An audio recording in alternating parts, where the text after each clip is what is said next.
My name is Karen Jones, and I'm a certified mortgage loan advisor here at Altitude Home Loans. And I've got the MBS highway forecast all completed and ready to share with you. We like to give the hows and whys behind the prediction, and that's exactly what this presentation will provide. So grab a cup of coffee, get a comfortable chair, and learn a little bit more about the MBS Highways predictions for 2026. Each year, I share the annual market outlook provided by MBS Highway because it consistently delivers clear, data-driven insights into where the housing and mortgage markets are headed.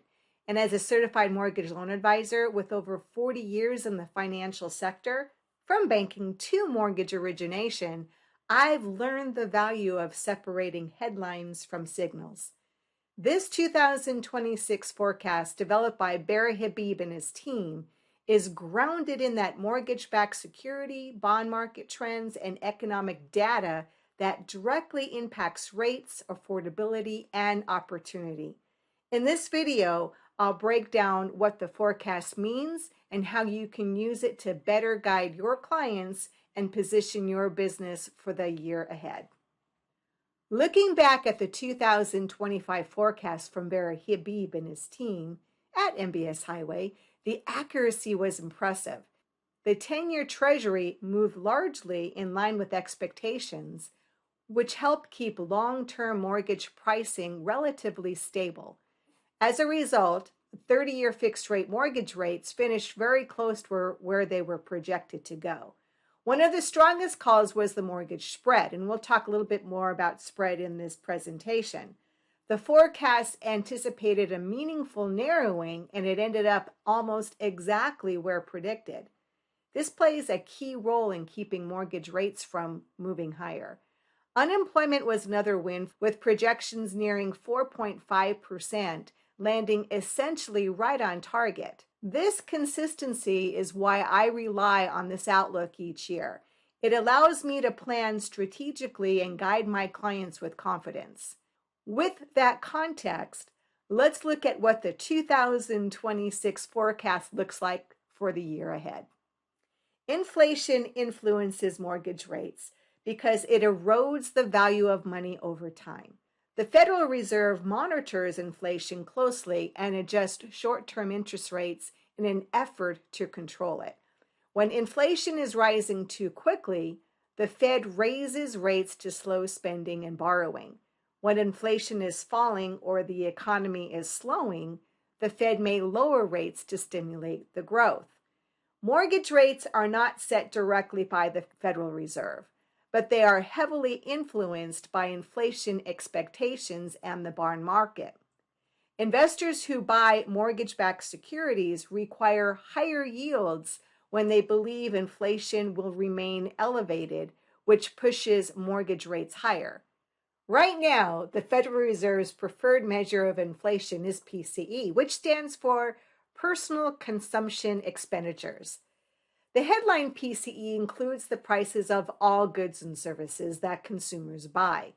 However, the core number of PCE removes food and energy, not because those don't matter to consumers, but because the Fed cannot directly control global food and energy prices. And that's why policymakers focus more on the core number when making rate decisions. Currently, both the headline and core PCE are running about 2.8%, while the Fed's long-term target is about 2%. Now, Treasury Secretary Scott Bessent has said that he believes that the inflation should be in a range rather than a single number, and that makes sense given on how complex today's economy is. There's also CPI, which stands for Consumer Price Index. The Fed doesn't use CPI as its main policy guide, but the markets watch CPI closely because it often signals where the PCE is likely to land.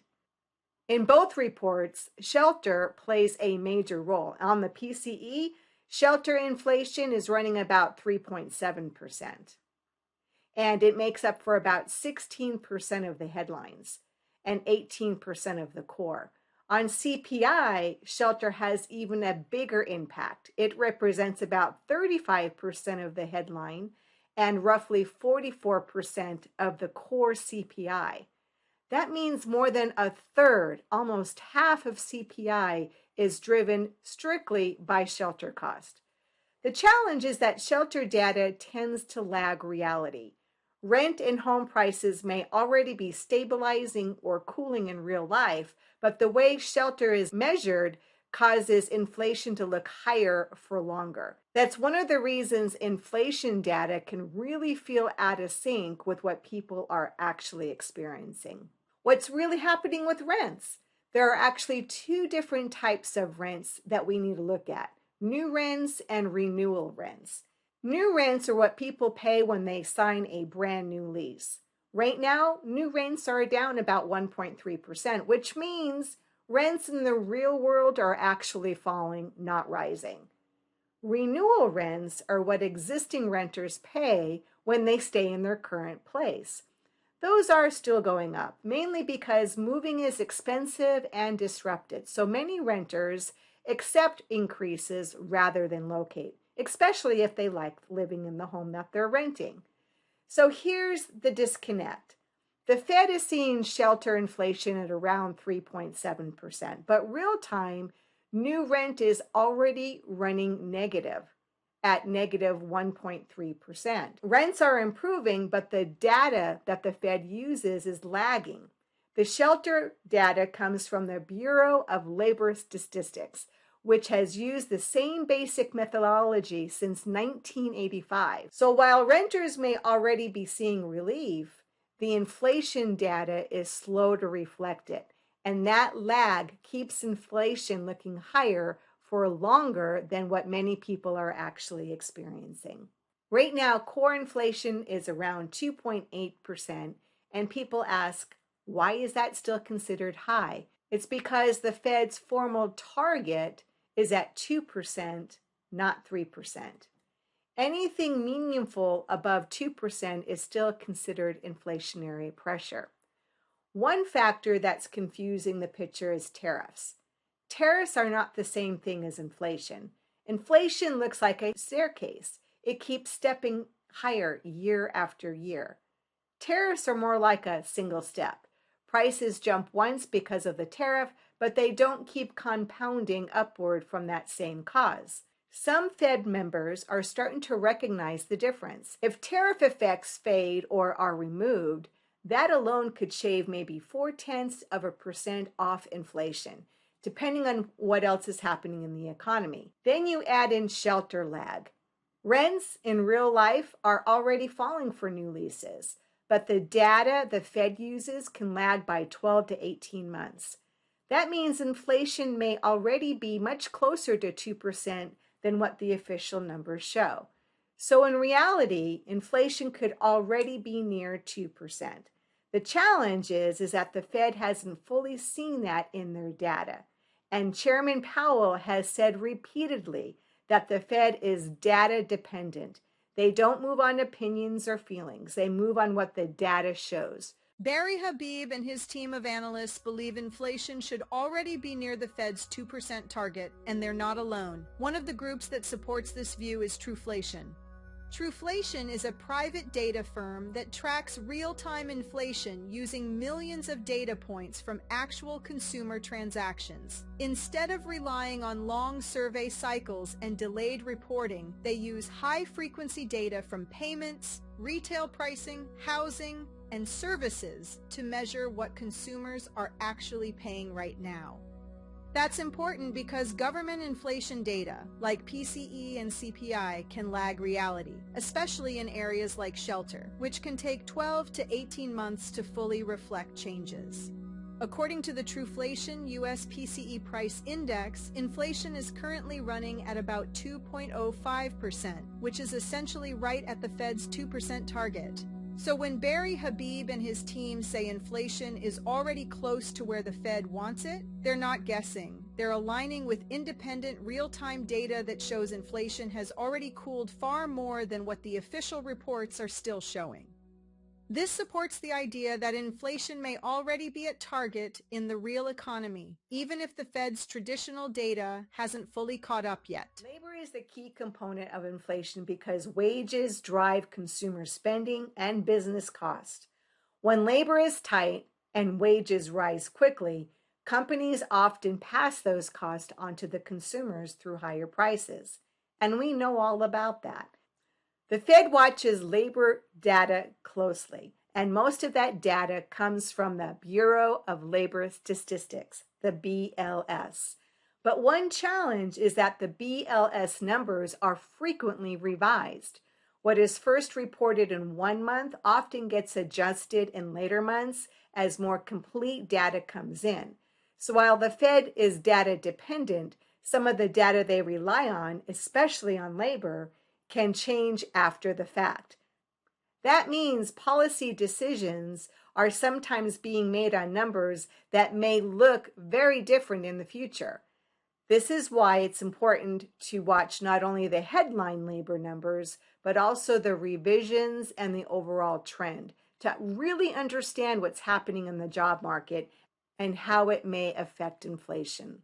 Last September, the Fed began to see that employment was not as strong as the data had been showing, and that's when they started cutting the Fed funds rate. Employment data plays a huge role in our economy, and it's one of the most important factors that the Fed uses when making policy decisions. Let's look at some of the labor indicators.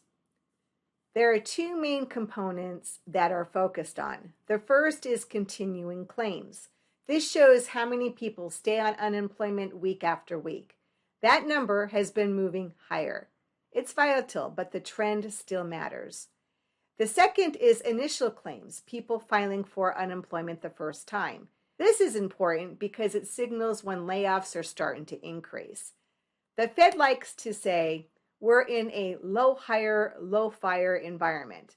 That may be true, but there are two things to consider. First, if hiring stays weak and the economy tries to pick back up, there might not be enough workers available, which will limit growth. Second, not everyone who gets laid off files for unemployment. In many states, the average benefit is only around $400 a week, which often isn't enough to support a family. So some people go into the gig economy or take other work instead. And when that happens, they don't show up in the unemployment data. So labor is crucial, but the data doesn't always tell the full story. And since the Fed is data dependent, that makes labor one of the most important factors in what they decide this year. Back in 2022, we had about 12 million job openings. That number has been falling steadily, and as of this recording, job openings are around 7.1 million. However, the numbers could actually still be overstated. Why? After COVID, so many jobs became remote, and the data is counted on a state-by-state basis. So if one company posts the same job in 10 different states because the work is remote, that one job could get counted 10 times. That makes the total looking higher than what it really is. When you compare job openings to the number of unemployed people, you get something called the VU ratio, vacancy to unemployment, which is the ratio of job openings to unemployed workers. The Fed talks about the VU ratio a lot. Right now, that ratio is around 0.9%, which means there are more unemployed people than there are job openings. A VU ratio above 1 means that there's more job openings than unemployed people. The ADP jobs report is showing about 250,000 fewer jobs than what we saw previously. It came in under estimates across the board, and overall, well, it's just a weak report. You can see the red lines here, which is designating zero job creations. 4 out of the last 7 reports have actually been negative. That's a big change. And of course, the big report everyone watches is that BLS report, the one that the Fed loves to use. And that one really moves the market and heavily influences what the Fed does next. The markets strongly feel that the BLS jobs report has been overstating job growth, even while the economy is showing signs of weakness. We've already seen some negative numbers, and I'm going to show you why it's been overstated and by how much. Let's look at the QCEW report. This report comes from the BLS, but it comes out much later. When the BLS releases the monthly jobs report, they don't yet have data from every business. They use surveys and models to estimate what job growth looks like based upon partial information. Some companies haven't responded yet, some data is incomplete, and some sectors report late. They also revise because of late survey responses, corrections from businesses that initially reported wrong numbers, seasonal adjustment updates, and model-based estimates like the birth-death model being replaced with real data. But the QCEW is the final report that has real information. It just comes with a huge delay. The latest QCEW data covers from Q2 of 2024 through Q2 of 2025. So yes, it's late, but it's real. Originally, the BLS said that over that year, 1.92 million jobs were created. Then after their normal revisions over the next 2 months, they said it was actually 4.5 million jobs. But what did the QCEW, the real numbers, show? That means based on their original report, the BLS overstated job growth by 1.5 million jobs, an error of 78%. So what's causing this? A part of this is the birth-death model. This is how the BLS tries to estimate small business job creation. They don't have real data for small businesses, so they use a model that guesses how many businesses were started, how many closed, and how many jobs that should have been created.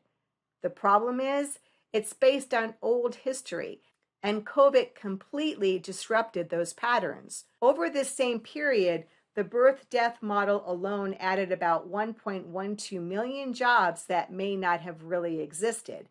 These are non-seasonally adjusted numbers, and they account for a big part of the overstatement. And even now with weaker job numbers, we're still seeing the birth-death model additions. Since June, it's gone from 4.1% to 4.6% by November. Some Fed members are saying that the labor market is strong and stable.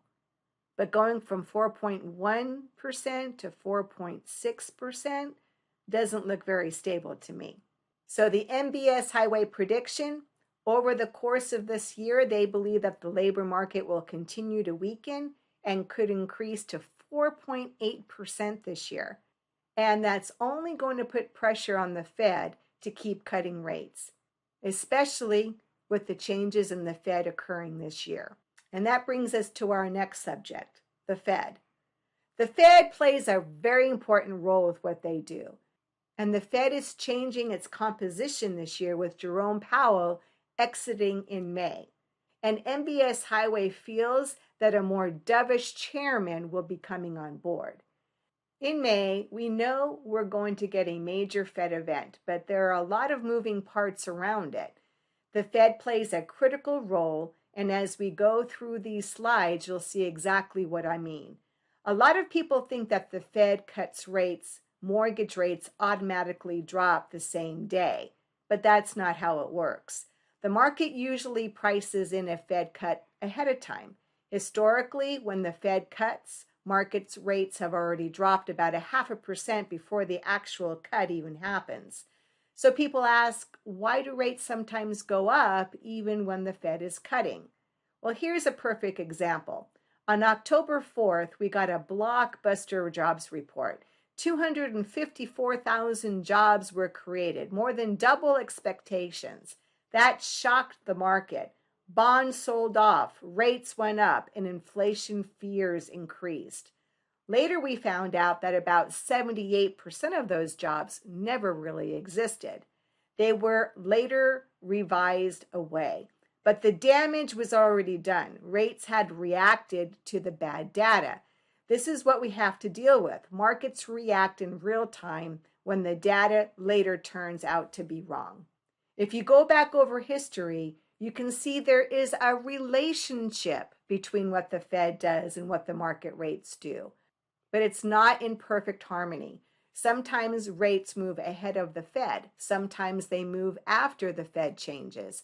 And sometimes other factors like inflations or jobs override everything. By and large, though, there's a strong correlation, but you always have to watch inflation and jobs because those are the two big drivers. So let's talk about the Fed itself. There are 12 people who vote each year.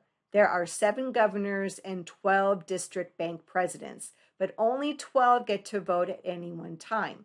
The governors always vote. The New York Fed president always votes. That makes 8. The other 4 rotate among the remaining district presidents. Several Fed officials have signaled that they're ready to cut if inflation continues to ease and labor conditions weaken. So while no one can guarantee where rates will be on a specific date, the economic we're moving into is the kind that historically leads to lower rates over time. And in a midterm year, that pressure to avoid economic stress only adds to the likelihood that rates have room to improve. My prediction is that the Fed funds rate should be ending up about 2.875. Barry stated that the MBS highway is on an island with their prediction, meaning their outlook is very different from most of Wall Street. They feel it is based on data they believe others are either missing or are misreading. So that brings us to our next topic, which is real important because it doesn't just affect you, it affects buyers, sellers, investors, and every consumer trying to make a financial housing decision. Barry Habib has met 2 times with Scott Bessent, and those conversations helped shape MBS Highway's outlook and predictions. And I would assume it's why their forecast looks different from most of Wall Street. So what's going to influence mortgage rates? Well, first of all, Barry Habib indicated that government debt by itself is not good for mortgage rates. But from the government standpoint, we take in dollars and we spend dollars. And it's no secret we're spending more than we're taking in. So how do we make up that difference? They borrow it by issuing treasuries, which investors purchase. Investors from all over the world. But here is the problem. If the government has to issue more debt, that means more supply hitting the market. More supply means you have to attract buyers. And the way you attract buyers is by offering higher rates. That's why additional debt by itself puts upward pressure on rates, and that hurts mortgages. Now, this is where Scott's ideas come in from.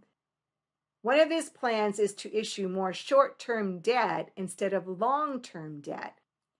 By pushing more borrowing to the short end of the curve, you reduce pressure on long-term yields, and long-term yields are what matter most for mortgage rates.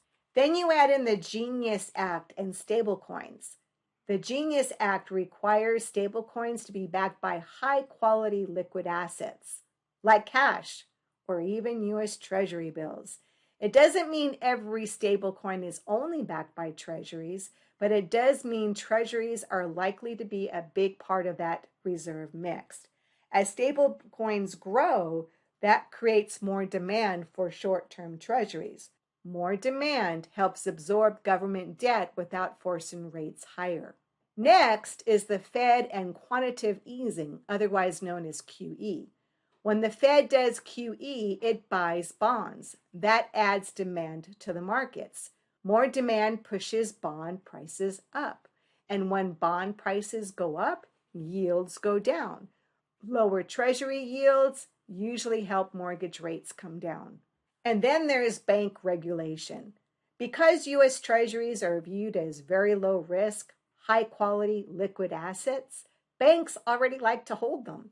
If regulations change in a way that makes it even easier or more efficient for banks to buy and hold treasuries, that would increase demand. More demand from banks would help absorb supply and put downward pressure on yields. So here's the big picture. More debt by itself is bad for mortgage rates because it increases supply. But if that debt is issued shorter, if stable coins increase demand for short-term treasuries, if the Fed adds demand through quantitative easing, and if regulations makes treasuries more attractive to banks, then that extra supply can be absorbed without pushing long-term rates higher. All of these moving parts could work together, and that will determine where mortgage rates go next. So, MBS Highway mortgage rate forecast, if the 10-year Treasury reaches that 3.8% target and the spread narrows to about 1.9%, that would place mortgage interest rates roughly around 5.7%. And could the rates go higher and this forecast be wrong? Well, that's a strong possibility as well. However, what separates MBS Highway from most others is how they get to their prediction. They don't guess. They analyze the data, they run the numbers, and they build their forecast step by step. And historically, they've been right much often more than they've been wrong. What are others predicting for mortgage rates? Well, here's a look at where other forecasters think mortgage rates will land. You'll notice that Fannie Mae is at 5.9%, but not long ago they were forecasting 6.4%. Did you know that Barry Habib now sits on the Fannie Mae's board, and at their most recent board meeting, he shared this same data and analysis that you're seeing here. And that information played a meaningful role in helping shift their forecast lower. This is shaping up to be a year of refinancing for many homeowners who bought in the last few years. That said, you don't want to churn your mortgage with repeated financing. The key is to be strategic when you do refinance. And that's where a strike price rate comes in. In my practice, I stay in touch with my past clients so they understand what's happening with mortgage rates, and I continue to do that consistently. Mortgage rates change daily, and having a strike rate in place means you'll be prepared to act immediately when the right opportunity hits. So don't miss out on your chance to save. If you already have an advisor, reach out to them and ask them about setting your strike rate. And if you don't have one, I invite you to reach out to me and let's build your strike rate together. Let's first discuss household formations, which is a part of the demand story. Let me explain.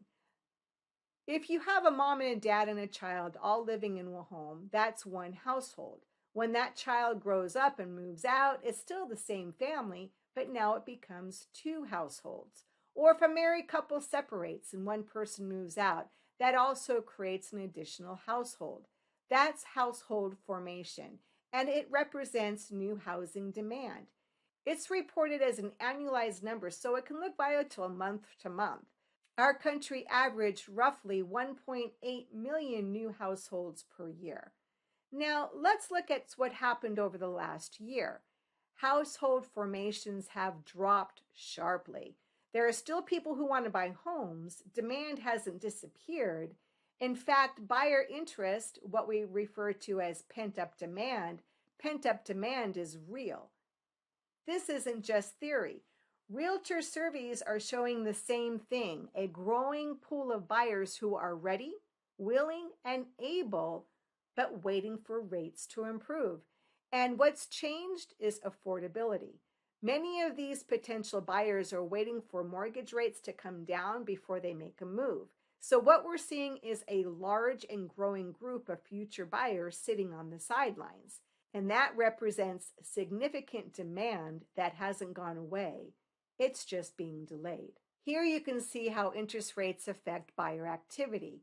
The dark blue line shows mortgage rates, and the light blue line shows pending home sales, signed contracts on existing homes. When rates move lower and stayed lower for a period of time, pending sales tend to increase. Buyers clearly respond when affordability improves. But when you put it together, Buyer interest is still there. Many are just waiting. Mortgage rates have eased from recent highs, and new supply from builders remains limited. If you buy sooner while prices are still relatively low and sellers are supporting buyers with seller concessions, you may be smarter to take action now rather than waiting for the crowd to move later. Real estate forecasts right now are mostly pointing to a sideways to modest growth market. Some forecasts are a little higher, some a little lower, but when you average them out, most are calling for a low single-digit growth, a roughly 2 to 4% range. The positive news is that activity is expected to improve. That means more consumers most likely will enter the market to start investing in themselves, and mortgage rates are the big driver. Forecasts vary on exactly where rates will land, but most agree that lower rates equals more activity. Even a small rate drop can bring buyers back, and the market responds with a lag, not an instant bounce back. So the outlook is not a boom, not a crash, but a market with improving activity, especially if rates continue to ease. So let's summarize MBS Highway's forecasts. Unemployment, 4.8%, core PCE inflation, 2.5%, the Fed funds rate, 2.875%, the mortgage rate, 5.7%, and home price appreciation, about 3.5%. I'm a certified mortgage advisor with Altitude Home Loans, and I've been serving families for over 40 years. I believe in home ownership, but even more, I believe in helping families stay comfortable within their budget. But those who purchased in the last few years should already have their strike rate in mind. So when the opportunity arises, they can take action. For families who have taken on more debt during this inflationary period, refinancing may provide the relief you need. The only way to know for sure is to analyze your numbers. And for buyers, stepping in before rates drop can give you an advantage. Right now, conditions are so favorable for buyers. And when rates fall, that can change quickly. So thank you so very much for watching today. I'm here if you need guidance, answers, or just a conversation about your next step. So you made it through the presentation. Congratulations. I hope you learned a lot. And if you ever want to talk with me or just ask questions, you know I'm there for you. And please understand that buying a home is all about strategy. If you're serious, you want to take action now before all of the other buyers return to the market. And for those of you who need to set your strike rate, I'm here to help, okay? I've been helping families for many years to ensure that your dollars work hard for you.